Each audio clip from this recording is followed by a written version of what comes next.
tükörben a világ, ugye ez ennek a kiállításnak a címe, és itt van a tükör. Mindenki ide állhat közel, megnézheti benne magát. Miért kell egyáltalán tükör? Hát azért, mert ugye a világról az információt főleg a szemünkkel szerezzük, és a szemünket nem látjuk mi magunk, csak akkor, hogyha elé teszünk valamit, ami a fényt ugyanúgy visszaveri, és akkor láthatjuk, hogy milyen az arcunk. Most a tükör az azért is nagyon fontos valami, mert bizonyára ismerik azt a kifejezést, hogy a szem a lélek tükre például. A szembe az ember nagyon sok mindent ki tud fejezni, és fordítva is igaz, tehát amikor mi a külvilágról kapunk valamiféle információt, valamiféle jelt, akkor az arcunk, a szemünk változik. Ki ne tudná megmondani azt, hogy valaki éppen mérges, vagy jókedve van, szeret minket, vagy gyűlöl minket, még egy kutya is fölismeri a gazdájának a tekintetéből azt, hogy most milyen érzései vannak. Most ez a tükör, hogyha valaki ide áll elé, akkor azt mondja, hogy egy emberi lény van benne, amit a tudomány számba vett, és az összes földi élőlényt elnevezte, ugye tudják már Linné Károly óta, 1750 valahányas évben, számba vette az élővilágot, köztük az embert is, és elnevezte. Homo, ugye az a latin szava az embernek, a homo az első része, és sapiens az azt jelenti, hogy bölcs. Kérdés, hogy ténylegesen elég bölcse ahhoz, hogy ezen a földön hosszabb ideig fönn tudjon maradni, élni tudjon. Ugye azt szokták manapság mondani, hogy fenntartható ez, fenntartható az, beszélnek fenntartható növekedésről, ami egy nagy butaság, fenntartható fejlődés, ez már jobban hangzik. Miért nem nevezem butaságnak a növekedést? Mert az nem fenntartható. Mindenki tudja, hogy amikor az ajtó mellé odaáll és méri, hogy hány centi, és megállapítja, hogy egy év alatt mondjuk 5 centit nőtt, akkor abból nem azt fogja mondani, hogy na 10 év múlva akkor 50 centivel leszek hosszabb, 20 évvel később pedig már 1 méterrel, mert a növekedésnek vannak határai. Ez a fenntarthatóságnak az egyik fontos kritériuma. Ott van egy tábla, azt mondja, hogy gondolkodj globálisan, cselekedj lokálisan. Mi az, hogy globális gondolkodás? Az, hogy mindent figyelembe veszünk. Nem csak én vagyok egyedül, hanem van egy földgömb, amin mi együtt élünk, és azt úgy kell használni, úgy kell rajta élni, hogy az megmaradjon a többieknek is, meg még akik utánunk jönnének, és utánunk fognak születni. Hát ezek a gondolatok vezetik ezt a kiállítást, és ez valahogy úgy van szervezve a fiatal alkotógárdától, akinek egyik tagja itt van mellettem, hogy bemutasson nagyon fontos dolgokat, hogy mire van szüksége egy embernek. Emlékezem arra, hogy amikor én úgy 50 évvel ezelőtt, akkor még kötelező volt a katonaság, bevonultunk, és ott a katonaságnál egy olyan köszöntés van, hogy erőt, egészséget. Ez volt a köszöntésnek a jelszava. És akkor én ilyen naívul megkérdeztem, hogy és tudásra nincs szükség? És akkor így néztek rám, és megharagudtak, azt mondták, tudás nem kell. Azt megmondja a parancsnok. Neki csak a végrehajtásban kell közreműködni. Hát most nem olyan világban vagyunk, amiben mindenki megmondja, hogy most mit kell cselekedni, hanem nekünk kell eldönteni, és ahhoz, hogy tudjuk, hogy hogyan cselekszünk, mit okozunk azáltal másoknak, ezért kell ezeket a tudás dolgokat egyre jobban megszerezni. Hát először is itt van egy olyan számsor, ami az emberiségnek a mostani létszámát mutatja.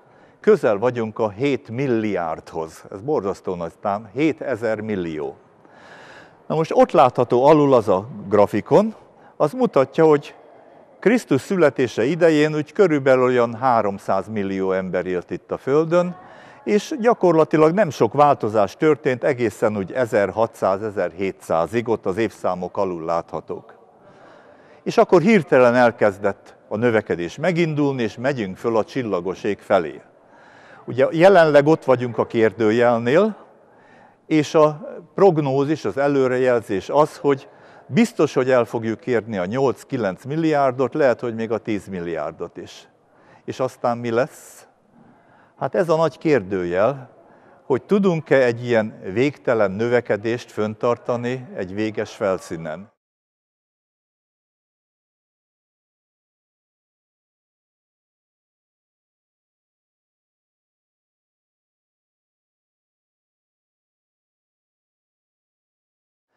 Hát mindenki tudja azt, hogy enni nekünk kell, tehát élelmiszerre szükségünk van, ezért van az ország, a mi országunk legjelentősebb felületi részében szántófölddel, veteményekkel, gyümölcsösökkel betelepítve.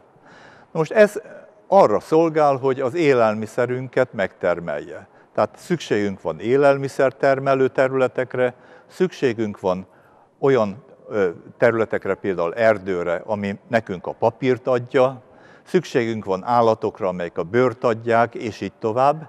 Rengetegféle anyagot kapunk mi a természettől, de ennek a előállítása a Földnek egy arányos felszín részét igénybe veszi. Na most, ha valaki szerényen él, akkor ebből ez egy kis területen is megtermelődik, ha valaki nagyon bőségesen, luxus módon él, akkor ezt nagyobb terület felhasználásával teheti. Fosszilis energiaforrásokhoz jutottunk. Hát mi ez? A kőszén, a kőolaj és a földgáz. Azért nagyon fontos ez, mert ez ugyanúgy napenergia, mint amit most próbálunk mi kollektorokkal, napelemekkel. A szél is ugye a napenergiának köszönheti az energia felhasználási lehetőséget a légköri áramlások folytán. Napenergiából van a fosszilis is, csak nem most keletkezett, hanem sok százmillió évvel ezelőtt, és nagyon lassan. Kimutatták azt, hogy az óceánokban, ugye valamikor például egy olyan 300-400 millió évvel ezelőtt, időszakonként nagyon nagy tömegű algák éltek. Algák olyan méretűek, hogy nem látszott, az a mikroszkóppal lehet csak őket észrevenni, amelyek ahogy a légkörből és az óceánból fölvett széndioxidot magukévá tették, szerves anyagot képeztek belőle, lesüllyedtek, és az óceán fenekén összegyűltek. Ott nem volt oxigén az óceán fenekén, és ezért nem került vissza újra a széndioxid formásként a levegőbe, hanem ott maradt, halmozódott. Ebből lett például a kőolaj. És a földgáz jelentősre is így keletkezett, vagy mocsarakban, amikor a fák és egyéb növényi maradványok a talajba lehullottak és elzárodtak a levegőtől, akkor ott elszenesedtek, és lett belőle a kőszén.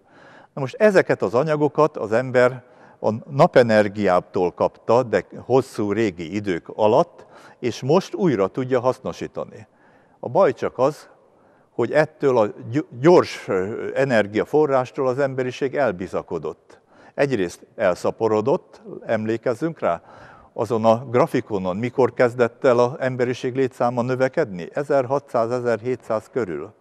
Amikor az ipari forradalom beindult, amikor kezdték a kőszenet használni a gépeknek, a gőzgépnek a üzemeltetésére, és még gyorsabban beindult, amikor az olajat kezdték egy 1850 utáni években szintén tömegesen használni, és főleg amikor már gépjárműveknek az üzemeltetésére, úgy ott vannak a gépkocsik, amik most már körülérik a Földet többszörösen, hogyha így egymás utána lenne összerakva, és ettől a Földet nagyon-nagyon megváltoztattuk, és veszedelmesen változtattuk meg.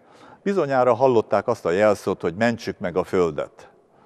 És ilyenkor mindenki arra gondol, hogy majd a szelektív hulladékgyűjtéssel, aztán esetleg egy faültetéssel, és más ilyen jó akaratú, jó szándékú, de nagyon pici kis cselekedetekkel rendbe tudjuk itt hozni a dolgokat.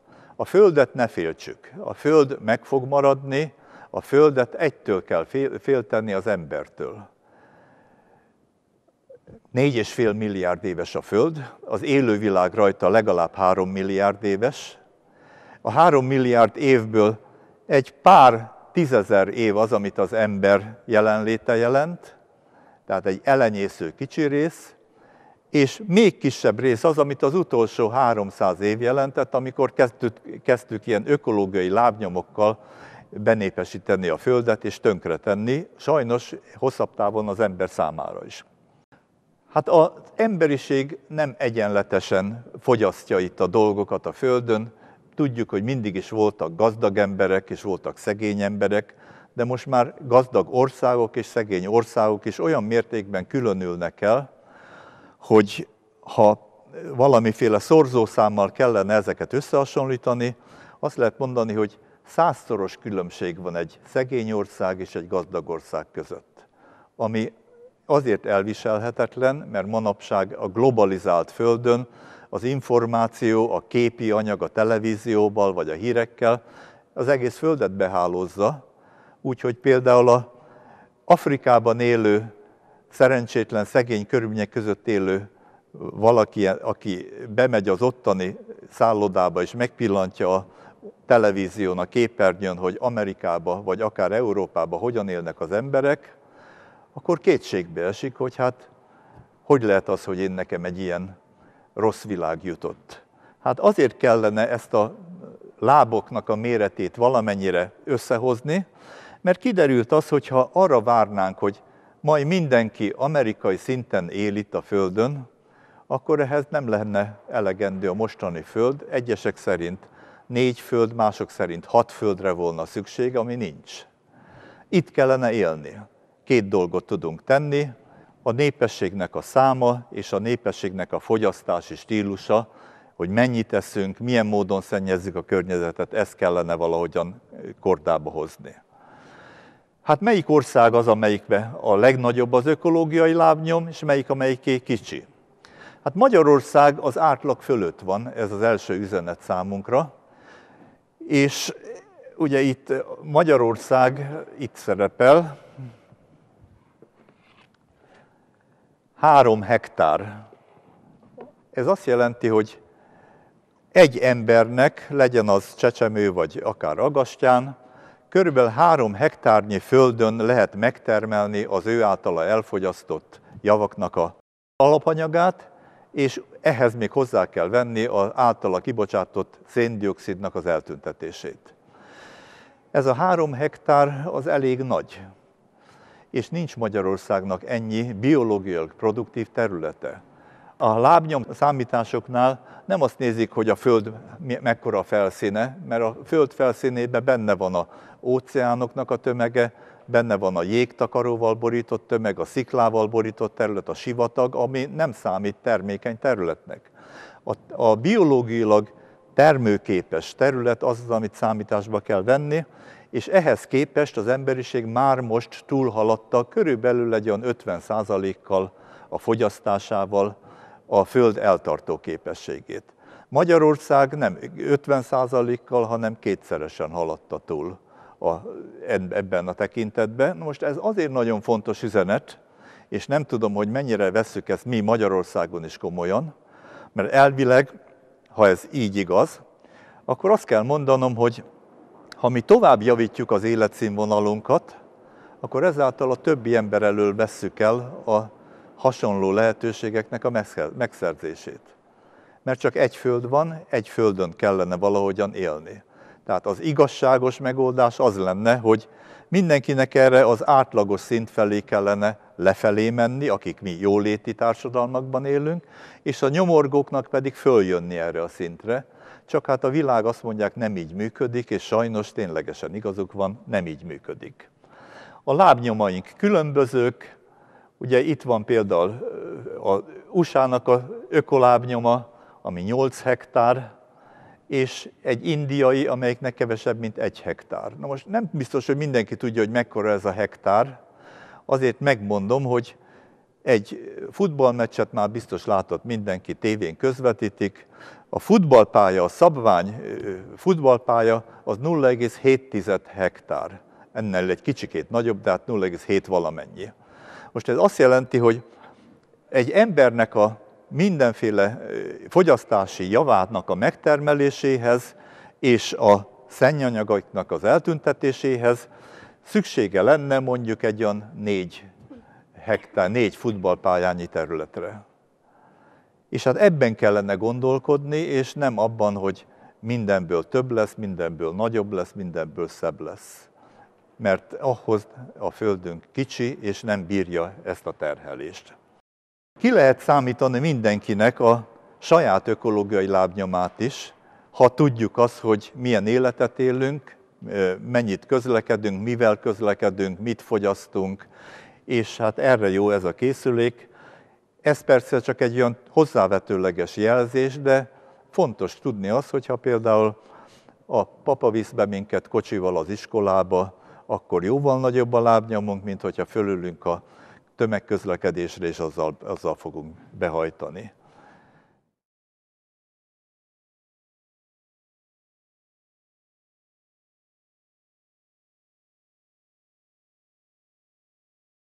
Most a táplálékunk most ebben a képben, ha megnézzük, magyarországi helyzeteket mutat be. Egy városi, budapesti, egyheti élelem egy asztalra kirakva, és egy vidéki, méghozzá olyan úgynevezett élőfalu példa, ahol igyekeznek mind a környezetből összeszedni mindent. Biztos, hogy mindent nem tudnak megtalálni, de azért nagyjából a legtöbbet onnan kell összeszedni. Ha ezeket a képeket látjuk, és főleg, hogyha majd később itt a másik oldalon a különböző népeknek az élelmezési, étkezési szokásait, az a kép ugrik elénk, hogy hát ezek mind ilyen bőségasztalok, ilyen bőven áll rendelkezésre. Manapság falun nincs élelem. A falusiak is sokszor a Tesco-ba mennek bevásárolni, és nem tudnak még sárgarépát, meg petrezselymet se termeszteni, és ez nagyon szomorú, mert vészhelyzetben, akármikor lehet vészhelyzet, vészhelyzetben eddig a falu volt a mentsége a városnak. És ugyanúgy a víz. Ugye manapság mindenhol palackos vizet használunk, ami megint egy teljesen új dolog.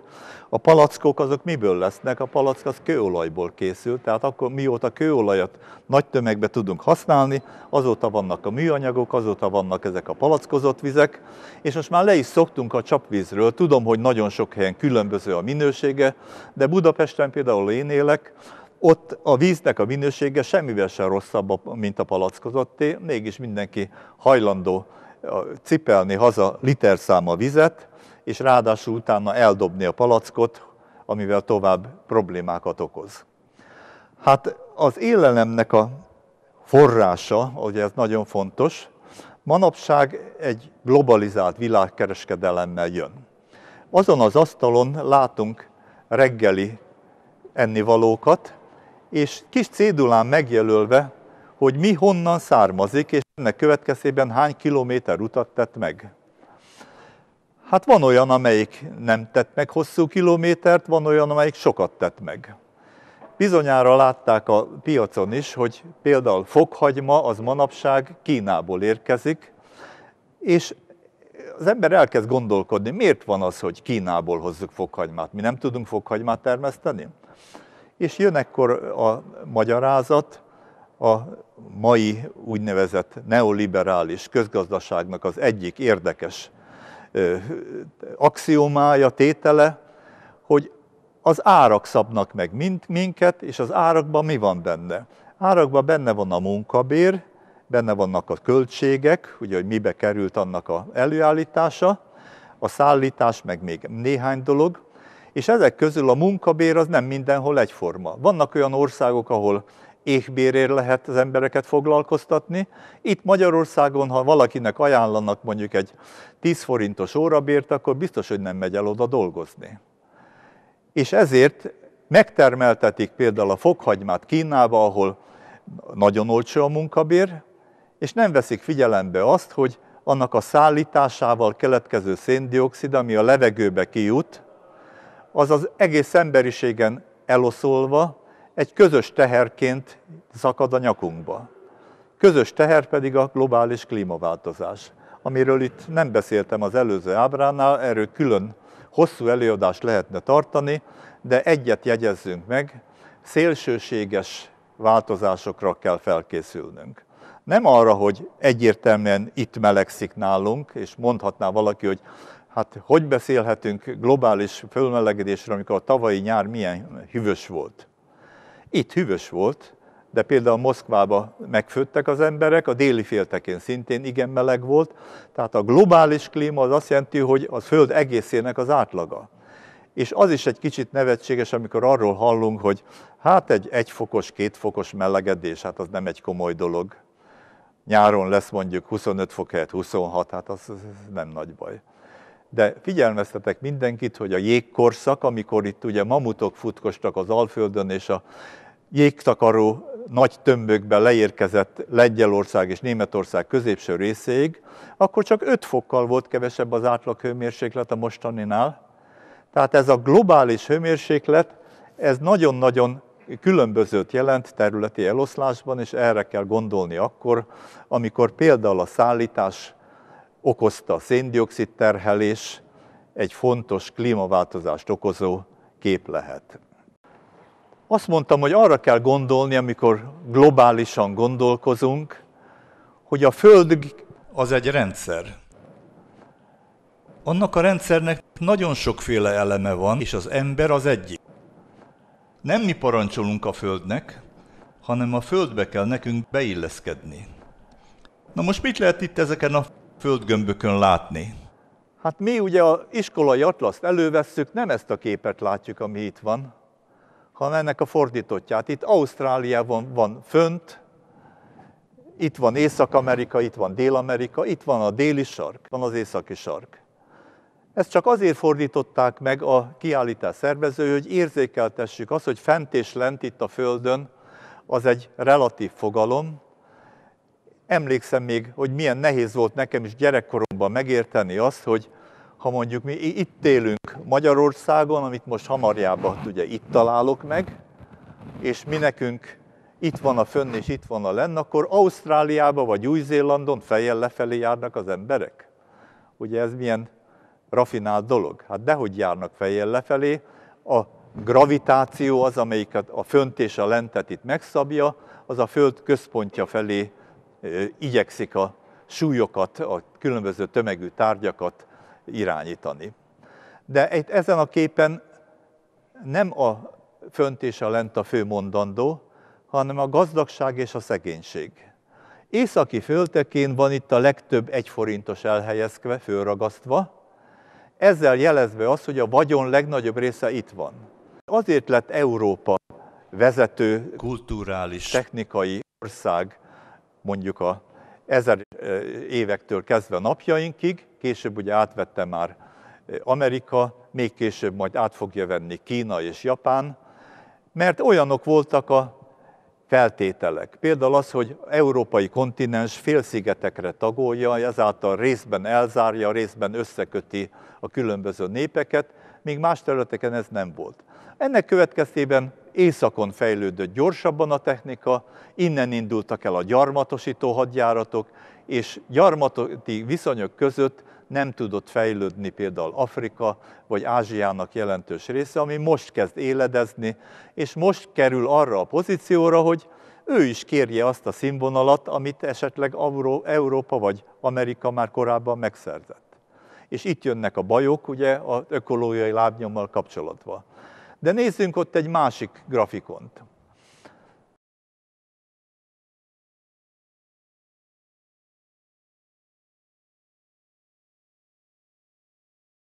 Közgazdaságtan azt igyekezik nekünk bizonyítani, hogy minél többet termelünk, annál jobb lesz az életünk. És ez bizonyos fokig igaz is, de csak kezdetben. Akkor, ha már az ember jól lakott, és egy alapvető létszükségleti cikkeket megszerezte, akkor további vagyoni gyarapodás nem fogja a boldogságát növelni. Ezért a magyarban is és más nyelvekben is meg szokták különböztetni a jólétet, amit például a egyfőre jutó GDP-vel mérnek, a GDP ugye az az országnak a gazdasági teljesítményét mutatja, és a 2 L-lel írt jól létet, ami azt jelzi, hogy hogy érzi magát az az ember. És a másik. Ez a gépjárműveket hordozó földgömb. Ha az autókat összeraknánk egymás után, úgy, hogy összeérjenek, akkor ezekkel bizony 80-szor lehetne az egyenlítő mentén sorba állítva körültekerni a Földet. Nem fog elfogyni a kőolaj, ugye arról sokszor szoktunk beszélni, hogy elfogy. Nem fog elfogyni, de nem is tudjuk felhasználni. Azért nem fog elfogyni, mert egyre drágább a kitermelése, energiában is. Érdekes kimutatás, Amerikában a 30-as években, a múlt században egy hordó olaj energiájával, amit ki lehet fejezni ugye például kilojoule-ban, Egy hordó energiájával 100 hordónyi olajat lehetett kitermelni. Ez később lement, mostanra körülbelül 1:10-hez. És vannak olyan energiaforrások, olyan olajlelőhelyek, például Brazília partján, ahol jelenleg ott tartanak, hogy a mostani technikai megoldások mellett egy hordó olaj energiájával egy fél hordónyit lehetne kitermelni, ami világos, hogy nem éri meg. És érdekes módon még az 1:2-höz sem éri meg, még az 1:3-hoz is, körülbelül az 1:5-nél van az, ahol már megéri, azért, mert áttételesen ez a társadalom nagyon sok egyéb rétegét is érinti. Hát ennyit az autóról, tehát ez nem a jövőjé. A jövőjé az egyrészt a saját fizikai erőnk, kerékpározás, arra tessék koncentrálni, vagy esetleg, ha talál a tudomány olyan energiaforrást, ami megújuló, hát ugye ilyenek például a napkollektorok, napelemes megoldások, amivel egyelőre még nagyon gyerekcipőben jár az autós közlekedés, de nem is hiszem, hogy lesz olyan tömegű lehetőség arra, hogy a 7-8 milliárd ember mindegyike egy autót vegyen magának, mert egyszerűen a nyersanyagokban is óriási problémák vannak. A vasércben például, a vasércnek az ára megy fölfelé. Sokáig azt hitték, hogy a gazdasági termelés növekedésével az árak fokozatosan mennek lefelé, és ez sokáig így volt. Most olvastam egy közgazdászi értékelést, amely kimutatja, hogy 2002 óta ez a tendencia megszűnt, most már mennek fölfelé az árak, és ez sajnos üzenet a mai ifjúságnak, hogy ne számoljunk azzal, hogy mindenből több és jobb és olcsóbb lesz. Lesz egy-két cikk, ahol ez még tovább megy lefelé, de például élelmiszervonalon és energiaforrások, üzemanyagvonalon biztosan nem. Ott egy másik ábra, ami az embert mutatja, hogy hol élnek manapság az emberek. Vannak sűrűbben lakott és vannak ritkábban lakott területek. Tulajdonképpen a szomorú üzenet ebből az, hogy a Föld megtelt. És ezt már így kimondják sokan. Nem azt jelenti, hogy nem férünk el, itt is van még hely, mondanák, de a szükségleteinknek a megtermelése szempontjából már megtelt a Föld, és ez nagyon szomorú. Gondolkozott valaki azon, hogy néz neki Magyarország, ha mondjuk az ember nem került volna ide a Kárpát-medencébe? Hát a Kárpát-medencének a mostani Magyarország területét véve alapul, a jelentős részét, legalább 80-85%-át erdő borítaná. Még a Hortobágy is olyan volt az eredeti állapotában, mielőtt degradálódott volna, hogy ott is jelentős rész még beerdősült volt. Most ezeket az erdőket írtotta az ember. Acélgyártás addig, amíg nem volt szén és kőolaj és földgáz, addig az faszénnel ment, azt használták az acélgyártáshoz, vasolvasztáshoz, mindenhez, és ezért kiírtották az erdőket. Angliába, ha ki járt, megdöbbenve látja, hogy a hegyek azok kopárok, most kezdik újra telepíteni, mert kiírtották az erdőket egész Angliában, egész Nyugat-Európában. Magyarország úgy viszonylag jó állapotban volt, viszonylag, de az 1700-as évek végén, 1800-as évek elején volt a legkevesebb erdő.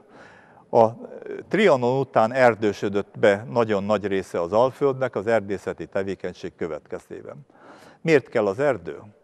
Hát az erdő az egyik legfontosabb szén-dioxid elnyelő rendszer. Tehát az a tömegű szén-dioxid, amit kibocsátunk, és mivel elértük azt, hogy az eredeti szén-dioxid mennyiség a légkörben, amit az úgynevezett ppm-mel mérik, ami a parts per million azt jelenti, az a 270-280-ról most fölugrott már 390-re, és sajnos a szakértőkből álló kormányközi testület az azt jósolja, hogy ez még föl fog menni nagy valószínűséggel a 450-460-as szintre is, ami viszont azt jelenti, hogy a 2 fokos melegedést se tudjuk tartani, de ugye nem mindegy, hogy az ember hova születik, melyik országba, hol milyen biztonság van. És az illető nem is tehet arról, hogy most ő hova született.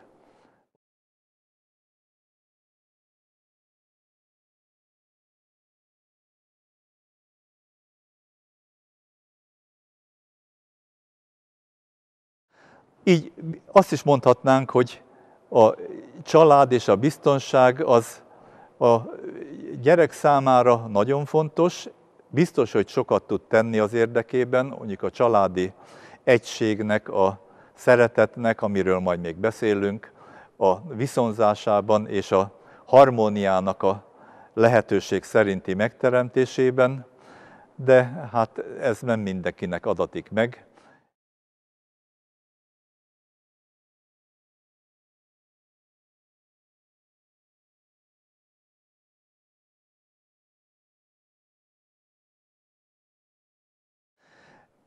Mit tudunk ebből az alkotásról? Az alkotók igény az emberben megvan.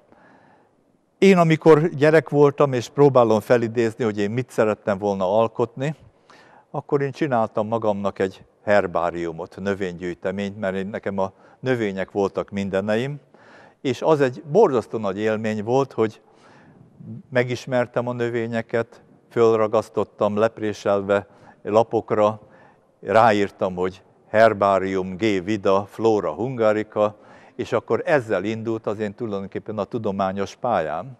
Mert az alkotókészséget aztán később az ember hasznosítja, kifejleszti, akkor rájön arra, hogy ez neki egy olyan felüdülés, ez az alkotás, ami az életpályájává alakítva foglalkozássá is válhat, és akkor határoztam el, hogy tulajdonképpen mi is lesz belőlem, hogy én a tudománnyal szeretnék valamit foglalkozni. Mindenki igyekezzen megtalálni a maga alkotó területét, és ennek megfelelően tenni valamit.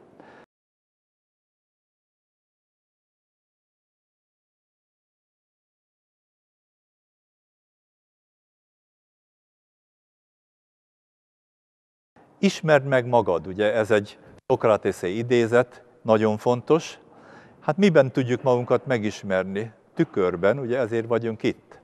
De vigyázzunk arra, a megismerés tükörben csak a külsőségekre koncentrál. Látjuk, hogy milyen az arcunk, milyen bigyókat tettünk a képünkre, milyen ékszereket használunk, hogyan próbáljuk változtatni a természetes arckifejezést, a természet által adott dolgokat.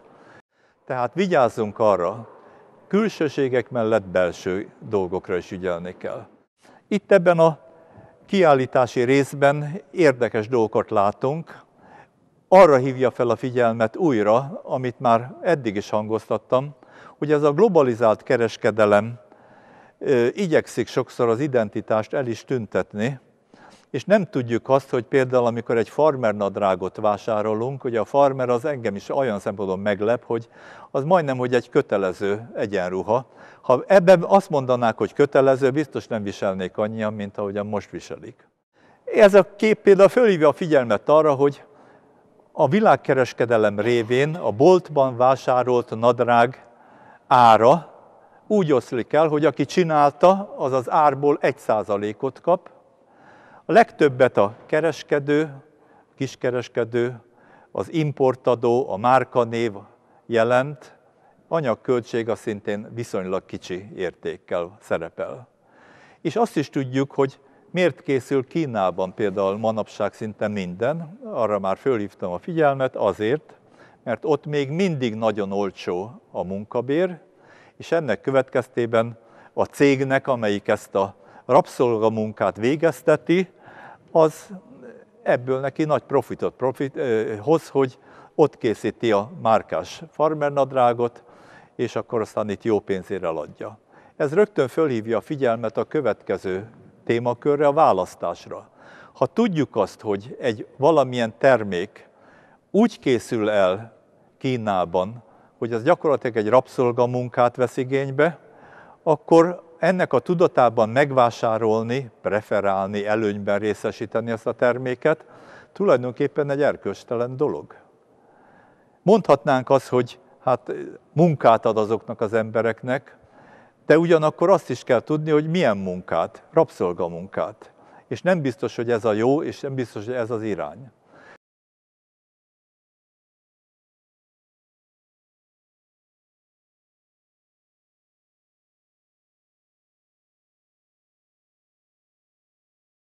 Az életünk tele van döntésekkel. Szabad akaratunk van, szabadságunk van, választunk például vásárlásnál, választunk akkor, amikor viselkedésben különböző lehetőségek vannak. Az egyik viselkedés az, hogy megveszem például azt az üdítőt műanyagból, és utána, amerre járok, eldobom. Gondolná az ember, hogy ez nem számít semmit se. Szemét, majd összeszedi valaki. Utcán ugyanez a helyzet. Pedig valójában ezzel a cselekedettel egy olyan választást végeztünk el, ami más embernek kellemetlenséget okoz.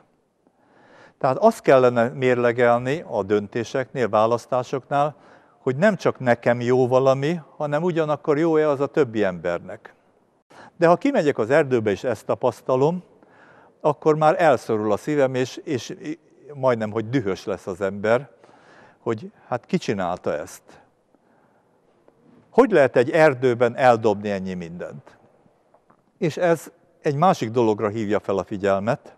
Amikor így gyerekként közlekedtem erdőben, vagy akár mezőn, falun, szemetet nem találtam. Nem volt szemét, a szemét ismeretlen volt. Nagy ritkán előfordult, hogy egy újságpapírt az ember látott, amit elvitt a szél valamerre. De ugye műanyag nem volt, a papír az egy hiánycikk volt, drága volt, és ennek következtében mindenki nagyon vigyázott rá. Most, hogy bőség volt a kőolajból, rengeteg műanyag készült, mindent műanyagba kapunk, a tejet az én időmben még alumínium kannákba hordtuk el a tehernészetről vagy a tejüzletből, és teljes zacskó vagy doboz az nem volt. És ezekkel egy új kultúra, idézőjelbe téve, alakult ki a környezetszennyezés. És ezeknek a különféle termékeknek az eltüntetése egy külön iparág lett, ugye a szelektív hulladékgyűjtéssel különösen felerősítve, újrahasznosítást próbálják valahogy megvalósítani, ami egy nagyon jó gondolat, de a legjobb az lenne, hogyha nem is keletkezne, akkor nem kellene újrahasznosítani. Ezért mindenkinek nagyon ajánlom, hogy nézze meg, hogy mit vásárol, szüksége van-e rá, a választásnál ezt döntse el, vagy csak egy újabb ketyere, amit esetleg később eldobok, utcán elhajítok, vagy erdőben elhajítok, és ha valamit fölöslegessé válik, az első kérdés az legyen, hogy másnak nincs esetleg rá szüksége, nem adhatom oda valakinek. Kinőtt ruhák esetében ugyanúgy, mint nem használt egyéb tárgyak esetében, és ha ezután sincsen rá igény senkinek, még lehet, hogy esetleg föl lehet ajánlani valamilyen szeretetszolgálatnak, és utána kerülhet csak a szelektív hulladékgyűjtőbe a dolog.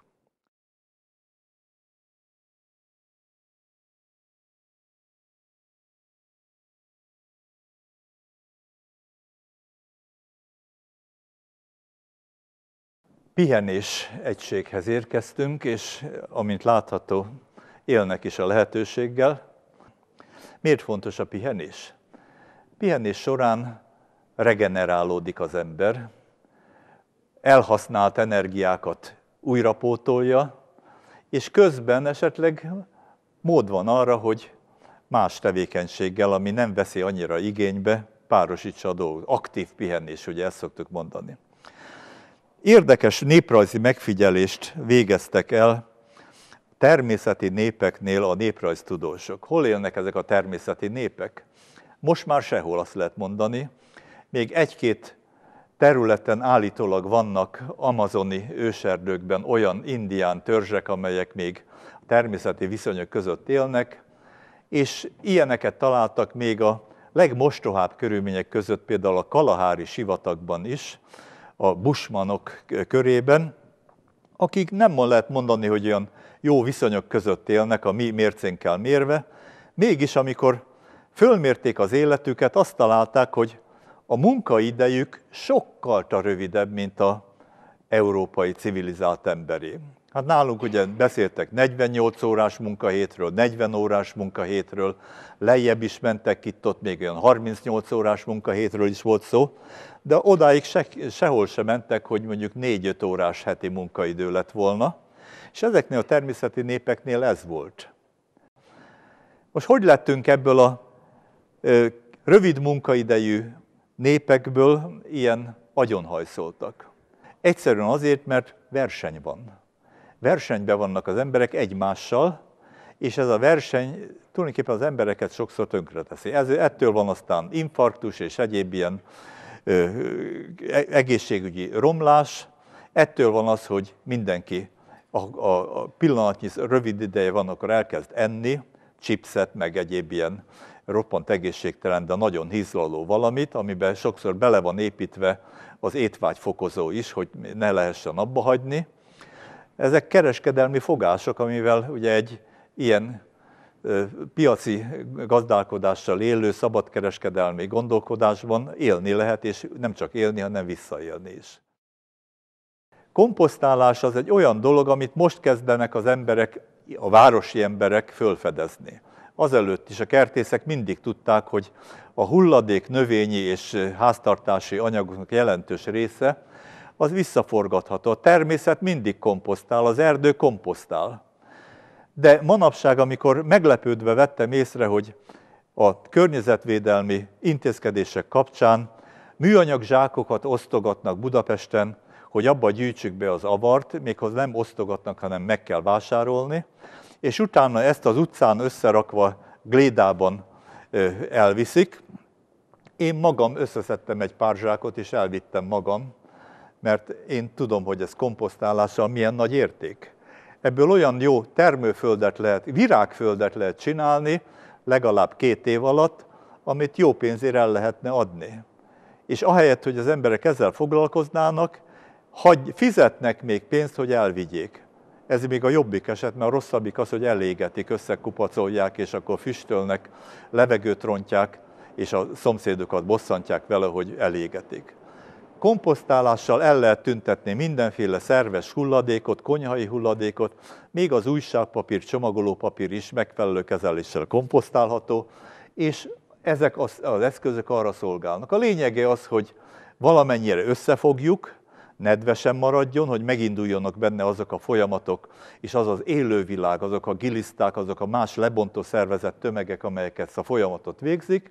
Szellőzni azért valamennyire tudjon, azért kell valami rácsos szerkezet, de csinálhat az ember maga is ilyet, néhány deszkából, vagy ha még az sincs, akkor egyszerűen csak egy kupacot kicsit oldalról földdel leborítani, hogy ne száradjon ki, és akkor már folyik a komposztálás.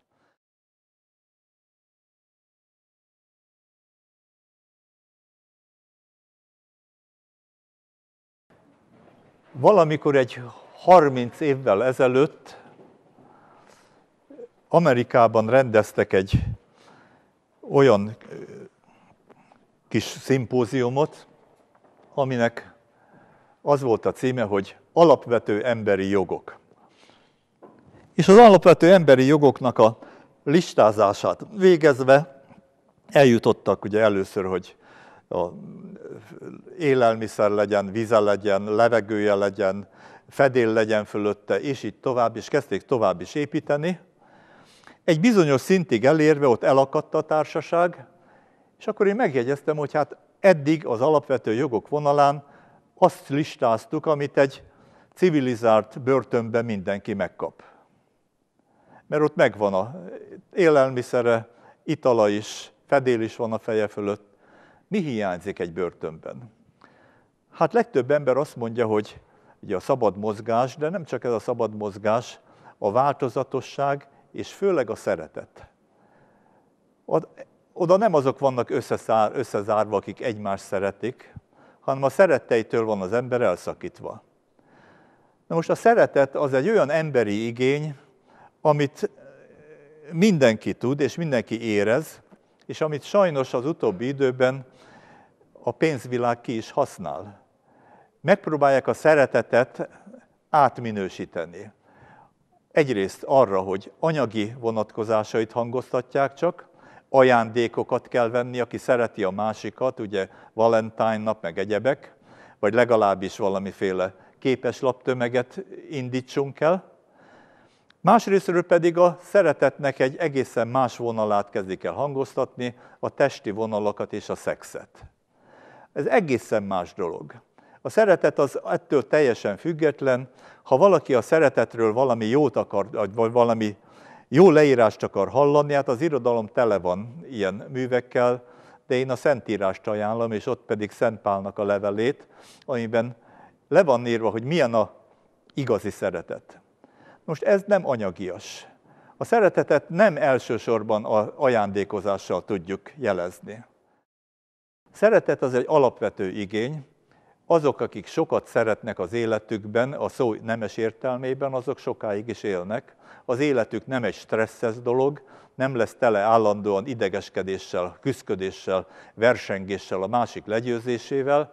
A másiknak a segítsége, a közösségeknek a kiépítése, az lesz az ő jutalma a szeretet használata során, és azt lehet mondani, hogy az ilyen embernek az élete, az maga számára és a környezete számára is egy megnyugvás, és egy olyan valami, miután azt érzi az ember, hogy tettem valamit magamért is és a közösségért is.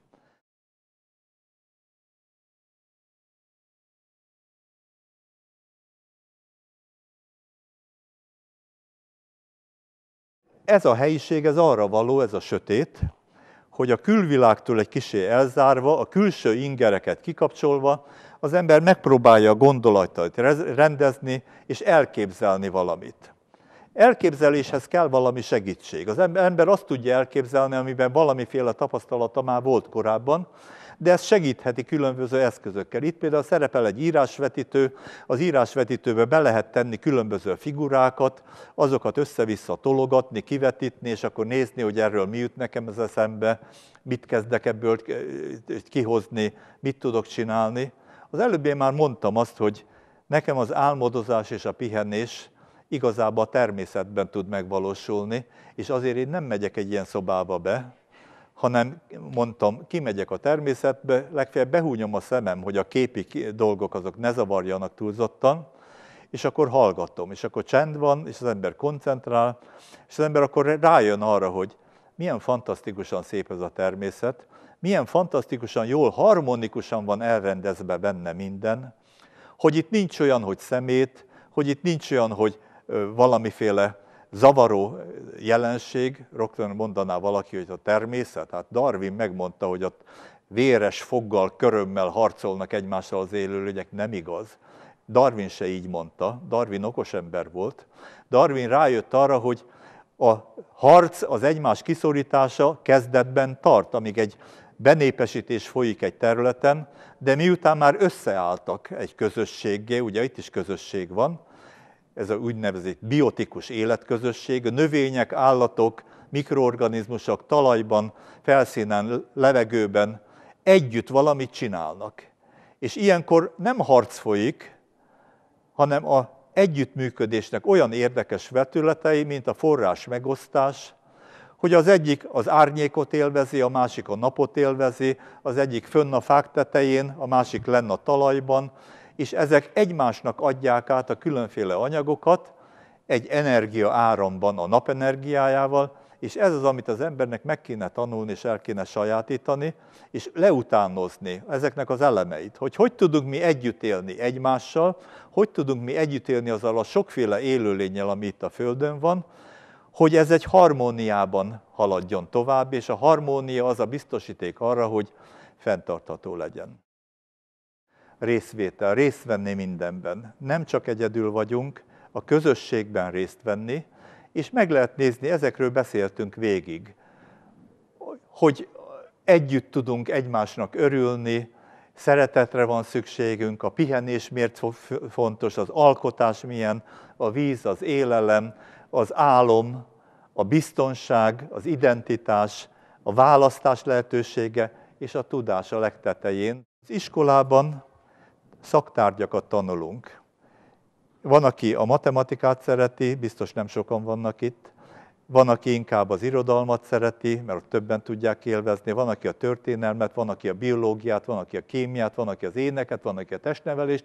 Annyiféle tárgy van, de ezeket külön-külön lehet mélyen művelni, de összefüggésében tessék megnézni, mindegyikre szükség van.